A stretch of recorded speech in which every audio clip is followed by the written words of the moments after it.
Hello everyone, welcome back to my channel Babita Sharma online Sanskrit classes. तो बच्चों, आज हम पढ़ेंगे द्विगु समास। और आपको मैं बता दूं, इससे पहले हम कर्मधारय, तत्पुरुष और अव्ययी भाव समास पढ़ चुके हैं। तो अगर आपने वो वीडियो नहीं देखे हैं तो प्लीज़ आप पहले चैनल को सब्सक्राइब करें और सारे वीडियो देखें। तो देखो, द्विगु समास दो शब्दों के योग से बना है, द्वि जमा गु। अब देखो, इस द्वि को संस्कृत में, ये द्वि इसका मतलब होता है दो, संख्या के लिए प्रयोग किया जाता है। और संख्या भी कौन सी? स्त्रीलिंग के लिए। अगर पुल्लिंग की संख्या होगी तो दो लिखते हैं हम, लेकिन स्त्रीलिंग में दो के लिए हम द्वि लिखते हैं। और ये जो गो शब्द है, ये संस्कृत के गो शब्द से बना है। और इस गो का मतलब होता है गाय। तो अब इन दोनों को मिलाकर जब हमने शब्द बनाया एक, तो हमारा क्या निकला समाहार इसका? कि दो गायों का समूह, उसे कहते हैं द्विगु। तो दो गायों के समूह को द्विगु कहते हैं। ये तो हो गया इसका शाब्दिक अर्थ। अब इसकी परिभाषा देख लीजिए कि जिसका पहला पद संख्यावाची विशेषण होता है, जिसका पहला पद संख्यावाची विशेषण होता है और समस्त समूह का बोध कराता है, संख्यावाची विशेषण। अब देखो, ये आपका तत्पुरुष का ही उपभेद है, क्योंकि इसका भी पहला पद विशेषण है, इसी कारण से। अब इसके एग्जाम्पल देख लेते हैं। आपको ये देखना है, इसके एग्जाम्पल में जो पहला पद होगा वो संख्या में आएगा, जैसे शताब्दी। जैसे हम एग्जाम्पल देख लेते हैं इसके, शताब्दी। अब देखो, देखने में आपको ये एक ही पद लग रहा है ना, लेकिन इसमें दो शब्द हैं। कौन कौन से? देखो, शत, शत का मतलब होता है 100, और अब्द, अब्द का मतलब होता है वर्ष। ठीक है, अब्द का मतलब होता है वर्ष। तो शताब्दी का मतलब क्या हो गया? 100 वर्षों का समूह। तो इसका विग्रह हम करेंगे, 100 वर्षों का समूह। ऐसे ही पंचवटी। अब इसमें भी दो पद हैं, इनको पहचानो पहले, पंच और वट। अब पंच का मतलब होता है 5, और वट का मतलब क्या होता है? वट वृक्ष का नाम है। तो 5 वटों का समूह, मतलब ऐसा स्थान जहाँ पर 5 वट वृक्ष हैं।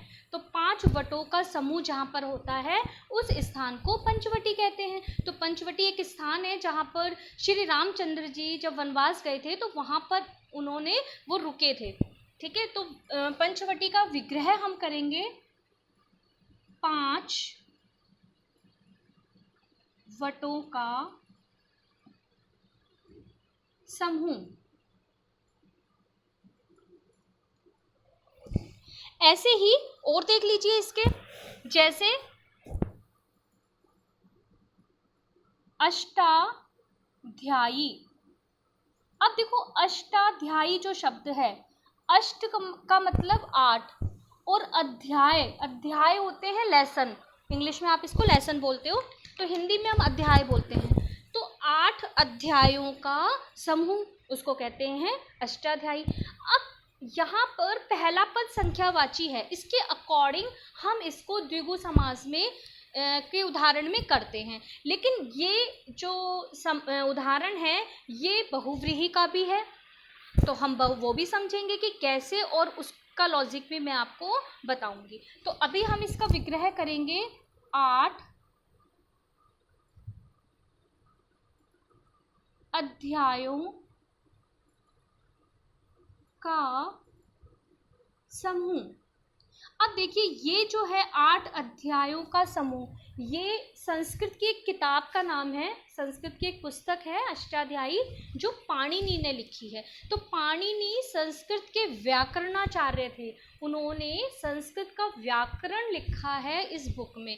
तो इसके 8 अध्याय हैं। तो उन्होंने जो अपने व्याकरण के नियम लिखे हैं, उसमें 8 अध्याय हैं इस पुस्तक में, इसीलिए इसका नाम अष्टाध्यायी पड़ा। अब आगे और एग्जाम्पल देख लीजिए, जैसे सप्ताह, चौमासा, बहुत सारे एग्जाम्पल हैं, जैसे सप्तर्षि, 7 ऋषियों का समूह। या 7 ऋषियों का समाहार। तो आप समूह भी लिख सकते हैं और समाहार शब्द का भी प्रयोग कर सकते हैं। तो ये तो हो गया आपका द्विगु समास। अब हम करेंगे द्वंद्व समास। तो द्वंद्व शब्द भी देख लीजिए कैसे बना हुआ है। द्वंद्व समास। अब देखिए इसके अंदर भी 2 पद है, द्व और द्व। द्व का मतलब होता है 2। अभी मैंने आपको बताया संस्कृत में। अब 2 और 2 का क्या मीनिंग हुआ है ना, नहीं समझ में आता हमें कि इसका क्या मीनिंग है, तो इसको समझना पड़ेगा हमें। द्व और द्व का मतलब क्या है और कैसे ये शब्द बना है। तो देखो जिसके अंदर दोनों बराबर हों, अब इसके अंदर द्वंद्व, इसका मतलब भी 2, इसका मतलब भी 2, यानी दोनों इक्वल हैं। तो जिस समास में दोनों पद प्रधान होते हैं, दोनों पद प्रधान होते हैं और इसमें युग्म, द्व और द्व दोनों इक्वल हैं, तो इसको युग्म या जोड़ा भी कहते हैं, युग्म या फिर जोड़ा। अब दोनों इक्वल हैं, दोनों पदों की प्रधानता है। जैसे अब देखो माता पिता, 2 पद हैं हमारे पास, माता और पिता। अब यहाँ पर लगा हुआ योजक चिन्ह। अब ये जो दोनों पद हैं ये क्या कहलाएंगे, ये कहलाएंगे जो युग्म या जोड़ा, यानी दोनों पदों का युग्म, दोनों पदों का जोड़ा, माता। अब इसका हम विग्रह जब करेंगे, ठीक है, ये है हमारा समस्त पद। अब हम इसका विग्रह करेंगे तो हमारा बनेगा माता और पिता। तो देखिए जब विग्रह करेंगे हम तो योजक चिन्ह का लोप हो जाएगा और योजक चिन्ह के स्थान पर और समुच्चय बोधक का प्रयोग हम करेंगे।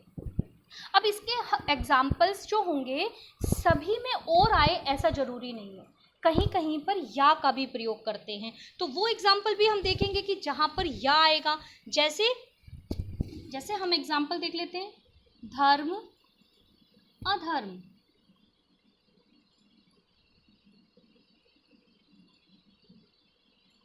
तो अब हम इसको जब लिखेंगे, धर्म और अधर्म नहीं लिखेंगे, हम क्या लिखेंगे, धर्म या अधर्म या अधर्म। ऐसे ही चाय कॉफी, तो हम पूछते हैं ना जैसे कि चाय लोगे या कॉफी, चाय और कॉफी नहीं बोलते हम बोलते हैं चाय या कॉफी।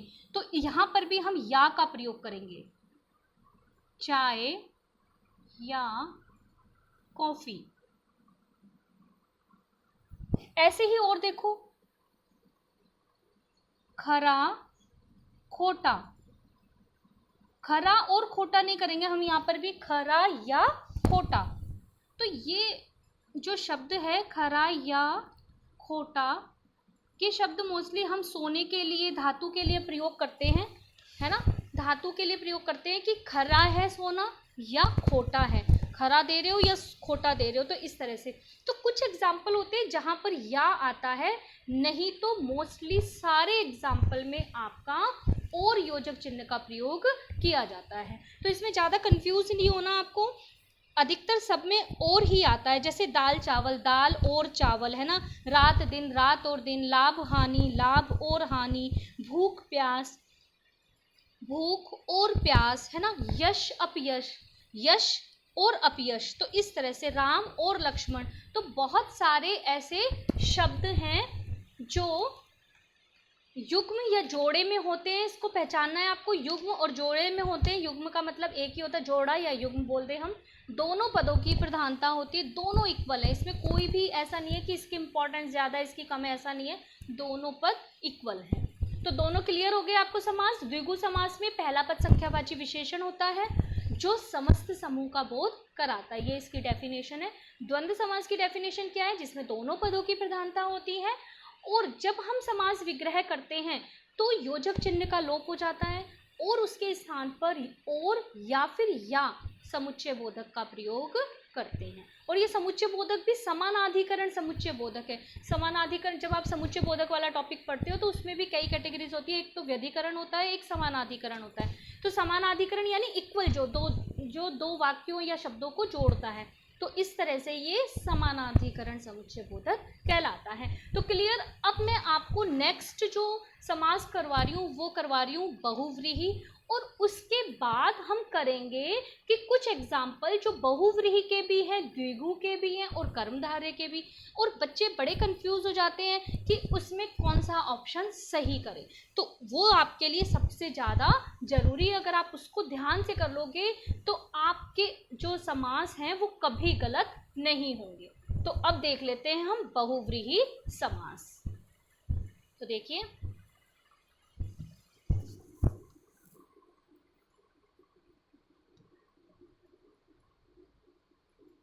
बहुव्रीहि समास। अब देखो, इसके अंदर दोनों ही पदों की प्रधानता नहीं होती। दोनों पदों की प्रधानता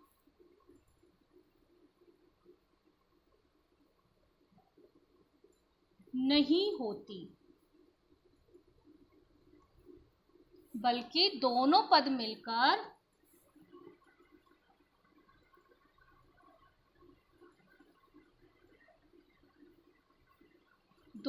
पद मिलकर एक तीसरा अर्थ देते हैं। एक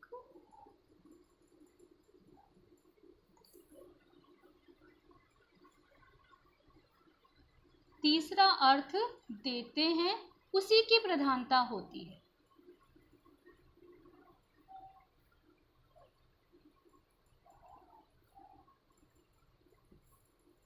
प्रधानता होती है। अब इसकी डेफिनेशन में भी देखो, जैसे हमने स्टार्टिंग में लिखा दोनों पदों की प्रधानता नहीं होती। अब इस लाइन को जरा ध्यान से पढ़ना, जिसमें दोनों ही पदों की प्रधानता नहीं होती। कई बार एग्जाम में आपको इसी डेफिनेशन को घुमा के लिख दिया जाता है। अब देखो, इसी बात को मैं दूसरे तरीके से भी लिख सकती हूँ, या फिर हम इसको ऐसा कर सकते हैं कि जिस समास में दोनों पद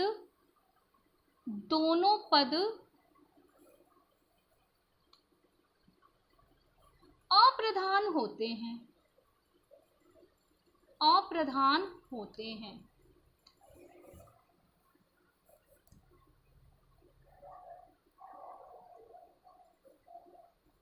अब बताओ, जिस समास में दोनों पद अप्रधान होते हैं वो कौन सा समास होता है? वो भी बहुव्रीहि होता है। अब यहाँ पर आपने हमेशा पढ़ा कि जिसमें दोनों ही पदों की प्रधानता नहीं होती, ये डेफिनेशन आप हर बार याद करते हो। बट इसकी जगह अगर आपसे पूछ लिया जाए कि जिस समास में दोनों ही पद अप्रधान होते हैं वो कौन सा समास है, अब देखो, या तो मैं लिखूं प्रधान नहीं होते या फिर मैं लिखूं अप्रधान होते हैं। बात तो एक ही कह रही हूं मैं, तरीका दोनों का अलग अलग है, लेकिन मीनिंग दोनों का सेम है। चाहे मैं बात को ऐसे कहूं कि दोनों पदों की प्रधानता नहीं होती, या फिर मैं बात को ऐसे लिखूं कि दोनों ही पद अप्रधान होते हैं, एक ही बात है। लेकिन बच्चे कंफ्यूज हो जाते हैं और उनको समझ नहीं होता कि ये डेफिनेशन तो हमने कहीं पढ़ी नहीं है बुक में, अब ये कौन सा समास होता है, किसी में भी नहीं होता ये। तो आपको ध्यान रखना है, इसका आंसर भी बहुव्रीहि ही आएगा। यानी एग्जाम में अगर इस तरह से भी पूछ लें आपसे तो आपको इसका भी ध्यान रखना है। तो ये तो हो गई इसकी परिभाषा कि दोनों पद प्रधान नहीं होते, बल्कि दोनों पद मिलकर एक तीसरा अर्थ देते हैं जिसकी प्रधानता होती है। अब इसको हम एग्जाम्पल से समझ लेते हैं कि कैसे देते हैं। जैसे दशानन। अब मैं हर बार आपको बताती हूँ कि जब आप समास विग्रह करते हैं तो सबसे पहले आपको दोनों पदों को पहचानना है कि इसमें कौन से दो पद हैं। तो पहले करो दश और आनन। आनन का मतलब होता है मुख, तो 10 मुख है ना, 10 हैं आनन जिसके, 10 हैं। एक सेकेंड,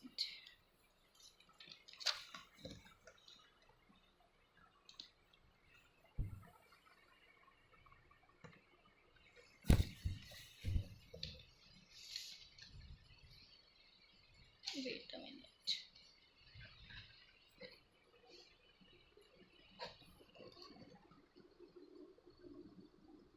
आनन मतलब मुख, मैंने अभी बताया। 10 है आनन जिसके, जिसके अर्थार्थ, अर्थार्थ कौन, यानी अब हमें तीसरा अर्थ निकालना है अर्थार्थ करके।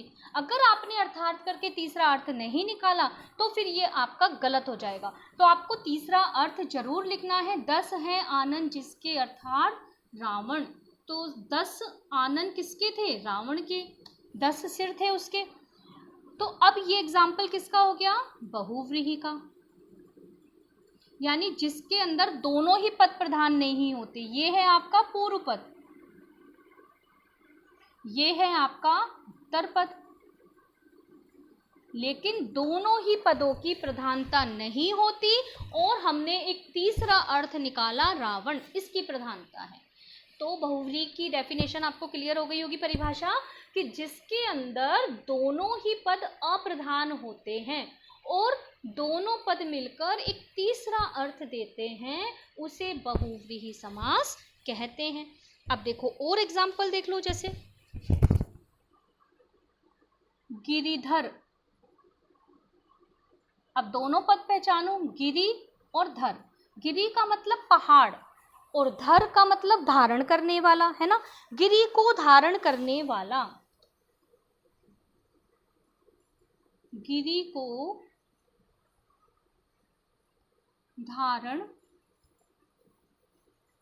करने वाला, अर्थात किसने धारण किया था, अर्थात गिरिधर किसको कहते हैं हम, श्री कृष्ण को, अर्थात श्री कृष्ण। ठीक है, तो अब ये एग्जाम्पल किसका हो गया, हमने तीसरा अर्थ निकाल दिया, ये एग्जाम्पल हो गया बहुव्रीहि का। और एग्जाम्पल देख लीजिए, जैसे नीलकंठ। नील नीला और कंठ मतलब गला, है ना, दो पद है नील और कंठ। नीला है कंठ जिसका, नीला है कंठ जिसका, अर्थात, अर्थात कौन, किसका है कंठ नीला, अर्थात शिव। अब आपने तीसरा अर्थ निकाला शिव, ये हो गया बहुव्रीहि समास। अब मैं आपको बताऊंगी, ये तो आपने बहुव्रीहि समास के एग्जाम्पल कर लिए, लेकिन कई बार क्या होता है बच्चों, एग्जाम जब आप देते हो तो आपसे, जैसे ये नीलकंठ है, ये ही आ गया आपके पेपर में और आपके पास 4 ऑप्शन दे दिए। नंबर 1 बहुव्रीहि, नंबर 2 कर्मधारय, नंबर 3 द्विगु और नंबर, एक सेकेंड, ख ग घ। बहुव्रीहि, कर्मधारय, द्विगु और द्वंद्व। चलिए आपके पास ये 4 ऑप्शन हैं। अब आप बताइए कि किसको टिक करोगे आप। नीलकंठ, आपने ये एग्जाम्पल कर्मधारय में भी पढ़ा था, नीला है जो कंठ, क्योंकि कर्मधारय में क्या होता है, पहला पद विशेषण और दूसरा विशेष्य होता है, आपने ये एग्जाम्पल वहां भी पढ़ा था। अब ये एग्जाम्पल आपने बहुव्रीहि में भी पढ़ लिया है, यहाँ पर भी आपने बहुव्रीहि में पढ़ लिया है इसको। अब आप तो कंफ्यूज कि आप इसमें कौन सा टिक करेंगे। अब आधे बच्चे क्या करेंगे, आधे बच्चे कर्मधारय को टिक करके आएंगे और आधे करके आएंगे बहुव्रीहि को। अब जिसका भी जो गलत होगा ना, वही क्वेश्चन पूछेगा कि मैम हमारा गलत कैसे हो गया, हमारा तो एकदम सही आंसर है, आपने गलत क्यों दिखा रहा है ये। अब उसका रीज़न होता है। अब देखो सही एग्जैक्ट आंसर ये किसका है वो हम देखेंगे और समझेंगे, क्योंकि इस तरह के प्रश्न जब आगे भी आप कंपटीशन दोगे तो उसमें सामान्य हिंदी आती है और ये जो ग्रामर के टॉपिक हैं उनके क्वेश्चंस जरूर आते हैं, और क्वेश्चन भी ऐसे टिपिकल वाले आते हैं जो कंफ्यूजिंग हो, तो बच्चे बड़े कंफ्यूज हो जाते हैं कि क्या करना है इसमें, और लास्ट तक उनको समझ ही नहीं आता उनका ऑप्शन सही था या गलत था, वो क्या करके आए। तो देखो इसके अंदर यदि आपने कर्मधारय कर दिया तो रॉन्ग हो जाएगा, आपको इसका सही आंसर करना है बहुव्रीहि। अब क्यों, उसका रीजन है। तो देखो नीला है कंठ जिसका, अर्थात शिव। तो नीला कंठ हर किसी का नहीं होता, हमने किसी का नीलकंठ देखा है, लेकिन कोई एक विशेष घटना घटित हुई थी जिसके कारण शिव का कंठ नीला पड़ा था। और आपको पता है समुद्र मंथन में से जब विष बाहर आया था तो उस विष को पीने के लिए न देवता तैयार थे न राक्षस तैयार थे। तो भगवान शिव ने जन कल्याण के लिए उस विष को पी लिया। और जब उन्होंने विष को पिया तो पार्वती जी बोली कि प्रभु आपने तो विष पी लिया, अब आप तो मर जाओगे, विष तो अंदर चला जाएगा, तो और आपके हृदय में तो मैं रहती हूँ तो मैं भी मर जाऊंगी, आपको तो पाप लग जाएगा मेरी हत्या का। तो भगवान बोले कि ठीक है, मैं इसको हृदय तक उतारूंगा ही नहीं। और उन्होंने उस विष को अपने कंठ में ही रोक लिया। और कंठ में रोकने के कारण उनका जो गला था वो एकदम नीला पड़ गया।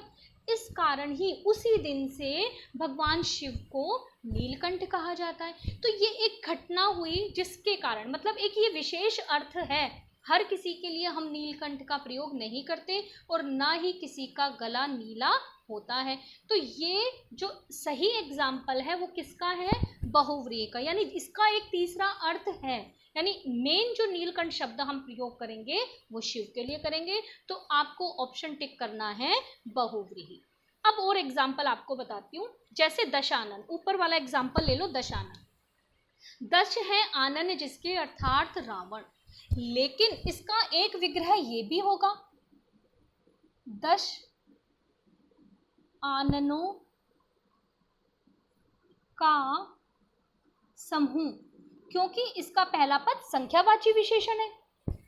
तो ये तो द्विगु का भी एग्जाम्पल हो गया जिसमें पहला पद संख्यावाची विशेषण होता है। अब क्या करोगे आप? 10 आननों का समूह द्विगु समास का एग्जाम्पल हो गया। और एक इसका तीसरा भी आपको विग्रह बताती हूँ, एक और भी विग्रह होगा। देखो पहला विग्रह ये हो गया, ये नंबर 2 हो गया, और अब मैं आपको इसका तीसरा विग्रह भी करके बताती हूँ। हम इसको ऐसे भी लिख सकते हैं 10 आनन।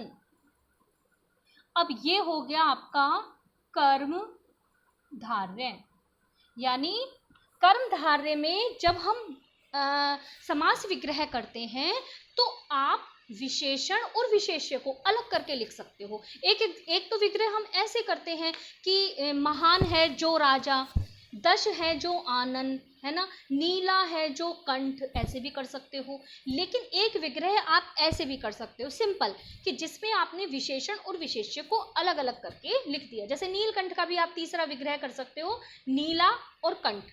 तो ये कर्मधारय का भी एग्जाम्पल है, ये कर्मधारय का भी एग्जाम्पल हो गया। अब यहाँ पर देखो